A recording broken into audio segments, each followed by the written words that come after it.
We'll start with the flavor question. Right. What's your favorite kind of pie?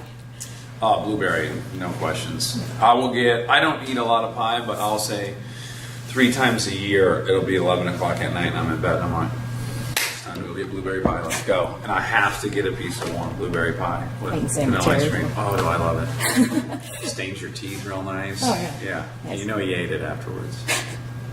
All right. Okay, your movie, Brothers Justice. You were there. Yes, of course. Perfect. Yep. I was kind of curious, the looks on the people's faces when you're pitching this movie to them. Yeah. Was that kind of the look you got in real life when you're pitching the idea to them? For sure. You know, because in real life I had to tell my agent, oh, I'm making this movie, and then I had to tell my publicist, oh, I'm going to go do talk shows in the karate outfit and everything, and they were all kind of like, I don't know. And I also had to tell my agent, like, I've offered to be in Chuck Norris's workout video. He's like, I don't know if this is a good idea. And I said, well, imagine if you were watching TV at 3 in the morning and you were flicking through the channels and you saw Will Ferrell working out with Chuck Norris. Wouldn't you think that was brilliant? He's like, you know what, maybe you're right. Maybe this is a funny idea. So, but yeah, it took convincing because I needed everyone's cooperation that I work with. And they all, thank God, agreed to be in the movie. That's my actual lawyer, my actual agent, or my old agent. He has since quit the business, largely due to being in this movie. Is that typical, do you think, for actors? And, they get kind of cocky and think they can just do whatever they want to go and pitch some off-the-wall idea to... You know what I do think is typical for actors, and I think it's typical with all people, is you want to do everything. Like, if you're an actor and you love... Fincher's movies and you love musicals and you love all these things, you just want to do it. Or you want to you go see a Pixar movie and you love hearing the voices, you want to do it. So you just start wanting to do everything, and there's tons of stuff you just shouldn't do or you're not going to be good at doing. And, it's hard to keep perspective because you'll also have people who are willing to have you do stuff that they shouldn't be willing to have you do either. So you're getting some false information that's kind of leading to your delusions. You mentioned that there's a couple times where people were starting to laugh during the shoot, and Dave and Nate had to go out there.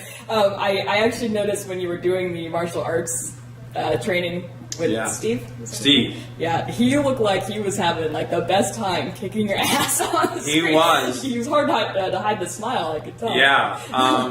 Well, and that's what Tom Arnold's like. Tom Arnold's favorite thing of the movie is that DeCastro's actually laughing while he's kicking my ass. He's like, that's the sign of a true badass, that he can laugh while kicking a guy's ass. So yeah, I think DeCastro just thought it was amusing how easy it was to throw me around. Well, especially when you're actually breaking your ribs. Right. So he's laughing and you're breaking your ribs. Yeah, he found that particularly funny when he broke my ribs.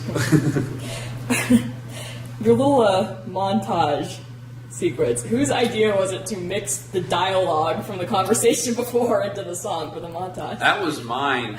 We had another song in there that we couldn't use because of the rights.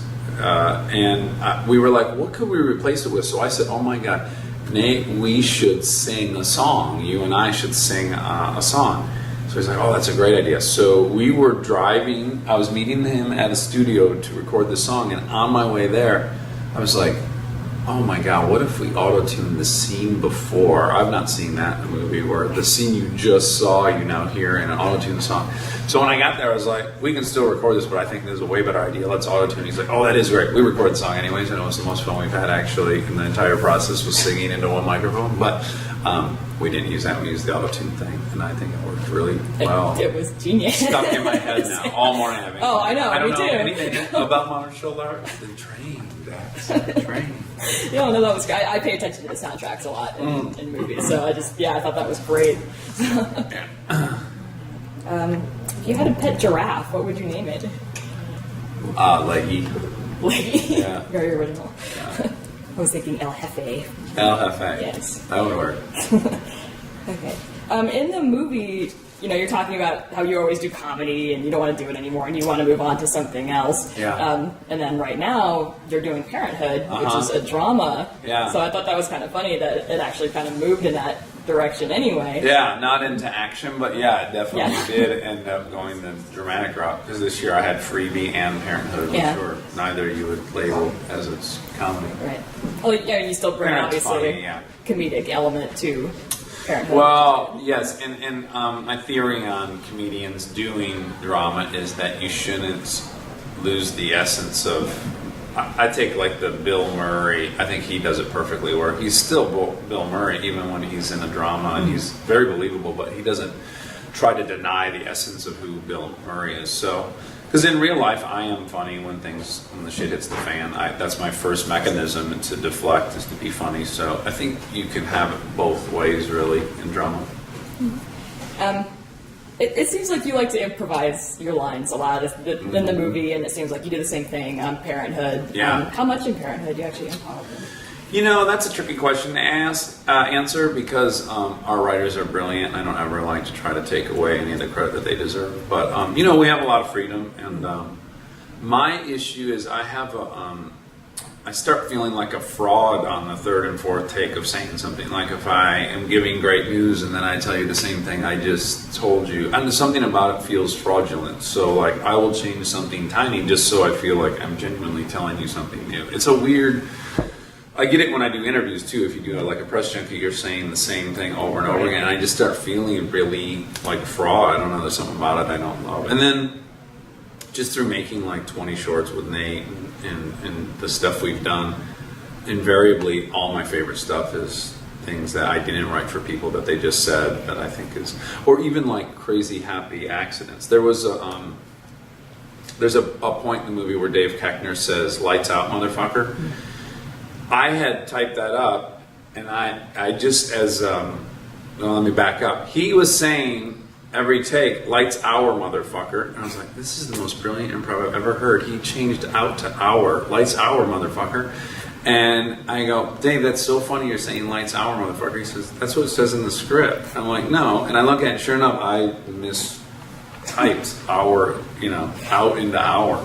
So I don't know, something like that ends up being way funnier to me than, "lights out." Yeah.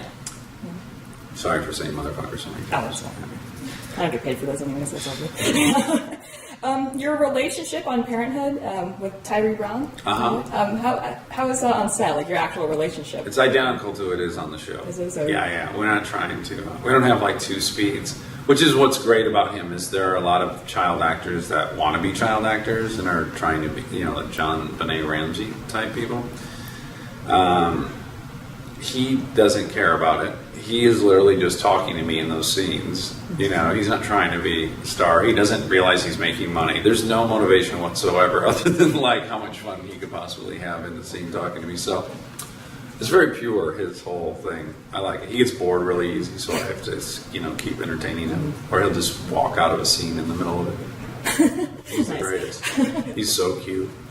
Yeah, you guys have really good, chemistry. Actually, the whole cast seems to have really good Yeah. We hit the jackpot. I mean, there's not a bad egg in the group, and there's a lot of people in the group.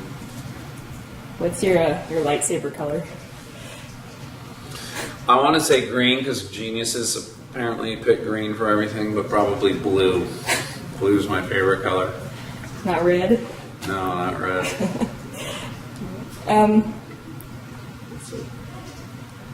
The Braverman family is this big, crazy family that's really close-knit. It's kind of an odd relationship that you don't really see, unfortunately, in a lot of families, that dynamic anymore. Is that something that's, like, new to you or strange? My family's quite loud and cuckoo like the Bravermans. We obviously don't get to spend as much time as the Bravermans get to together. Like, I always say that's the big sell of our show. Like, if you're going to enjoy Superman, you just got to get over the fact that he flies or you're not going to like the movie. And for our show, you got to get over the fact that we all have time to see each other or you're not going to enjoy it. But I think it makes... one of the most appealing parts of the show for me is that it does make you nostalgic for when you were a kid and you got to be around your brothers and sisters all the time and around your parents and everything. And I think that's the fun kind of... I mean, for them, every day is like a family reunion. Right, yeah. I'm from, like, my family's all over the place, so... Yeah, I don't like have tomorrow morning we start shooting our Thanksgiving episode. And so it's all 14 of us in a house for the next 8 days. So it's going to be... I feel terrible for the director who's directing this episode. When we all get together, it's like, you two went where? Oh my God, did you guys? And then 9 other people are having conversations. Oh, it's brutal. What was your favorite toy as a child?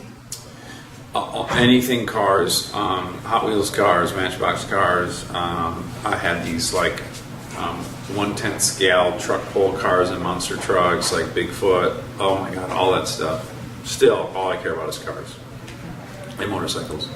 Anything you can put gas in, I'm interested in. Did you ever figure out what that lady that asked the question in the Q&A last night about who was in the audience? She was talking about.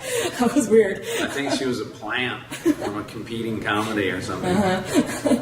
She ended up being my favorite part of. I love hecklers or people who are.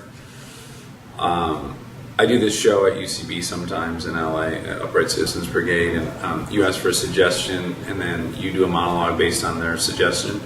And I always started a monologue, and this woman, just, not a rude person, was just like, I got a much better pet story than that. And I was like, oh, you do? I want to hear it. Get up here. Like, I love that kind of stuff. Again, it goes back to like my improv thing versus like scripted. Anything that you feel scared is about to go wrong is a very funny feeling for me. So like that interaction with that woman, like it was about to go wrong every second of the conversation, and that was very fun. She was just confused. She was crazy, yeah. Do you have any stupidity scars? Oh, my whole body is. I have my whole shoulders rebuilt from a dirt bike. My nose is broke from a fight. I have scars all down my legs from motorcycle stuff. So yeah, a lot of stupidity. and I don't think I'm through getting them either. I have to ask this because this is a very important question to me. Zombie apocalypse. Do you have a game plan for the zombie apocalypse? I'm pretty well armed. I'm probably one of the most well armed actors in LA. So bring it, bitches. I got a lot of ammo. All right. Is there just anything in general about the movie or the show that someone hasn't asked you about that you want to share? No. No, not at all. No, I think I'm good. See, I like the different stuff because I don't like the same interviews over and over. Yeah. Hence the flavor questions. No, if there was anything I would want people to know about the movie is that even though it's got kind of a broad concept, it's oddly subtle, and you see some really great performances from like a lot of people that everyone knows and loves, and I think it's kind of fun, surprising each time someone comes on screen. And, I think that is the most appealing part of the movie, really. You have something in mind for your next project? Yes, we want to do an indie car chase movie. I don't know that it's been done. Maybe it hasn't. I just haven't seen it. But by the time I finish, there'll be 6 other ones. Oh, of course. Yeah. Is this going to be like another funny thing or more of an... Yeah, like we're trying to be a genre boundary-free kind of production company. Like we don't, this movie is a comedy, but it's got 10 fist fights and a bunch of car chases, and then so we're just going to put all of our favorite stuff in all the movies we make and worry about how you categorize it later, I think. Is it going to be a pattern maybe where you have a bunch of guests? We'd like to, yeah. We want to be the Duplass brothers of comedy. We want to attract a lot of people that just want to have fun in our movies. Mm-hmm. All right. That's pretty much all I have. So okay. Thank you.